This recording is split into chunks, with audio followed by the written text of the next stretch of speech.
Finance Minister Lawrence Wong will deliver Singapore's Budget 2022 statement in Parliament next Friday, February 18th at 3:30 p.m. The Straits Times will have live coverage of Mr. Wong's speech on our website, Facebook and YouTube channels. One thing to look out for, a planned GST hike with more details expected to be revealed on the 18th. There's been much speculation about exactly when it will take place and what impact it'll have on Singapore households and businesses. Opinion editor Grace Ho joins me now. Grace, why is it necessary for Singapore to raise GST at this time? Well, there's never a good time to make people pay more, but generally raising the tax is more acceptable when there's economic growth and renewed consumer spending. This year, GDP is expected to grow 3 to 5%. But beyond this year, Singapore also needs tax revenue to fund social and healthcare spending given its aging population. The GST was last raised 15 years ago. So since then, public expenditure has grown a lot. Between 2007 and 2019, government spending rose from 33 billion to 75 billion a year. Government healthcare expenditure grew from around 2.2 billion to 11.3 billion. So having run up cumulative budget deficits of more than 75 billion over the last 2 years during the pandemic and drawn down reserves, about 53.7 billion, there's also some urgency to rebuild public finances. And the government also has to meet the constitutional requirement to balance the budget by 2025. Back in 2018, it was announced that the GST would be raised from 7% to 9%. Grace, is it likely that this hike would be staggered, or would the 2 percentage points increase happen in one go? There's no perfect way to address this. I mean, either way, you do it, not everyone's going to be happy.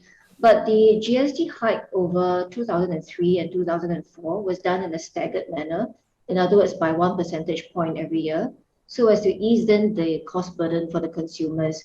We have to remember that at the time, Singapore was emerging from the aftermath of the September 11 terrorist attack and SARS in 2003.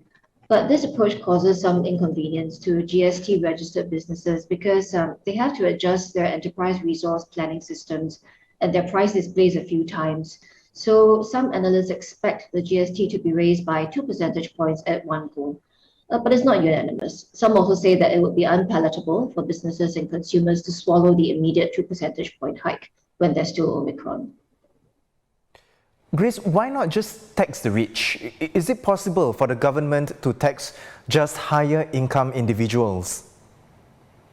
Yes, it is possible for the government to tax just the rich. But I think, one of the issues when discussing an emotive issue like GST is that discussion of wealth and income taxes often veers into this Robin Hood argument of let's punish the rich to pay the poor. But if we look objectively at why GST is such a powerful tool, it's because it's a broad-based tax. So first, it's easy to administer. Basically, whatever you consume domestically, it gets taxed. Second, it's relatively stable and reliable as a source of revenue. Why? Because it's less susceptible to fluctuations in stock markets, commodity markets, property markets.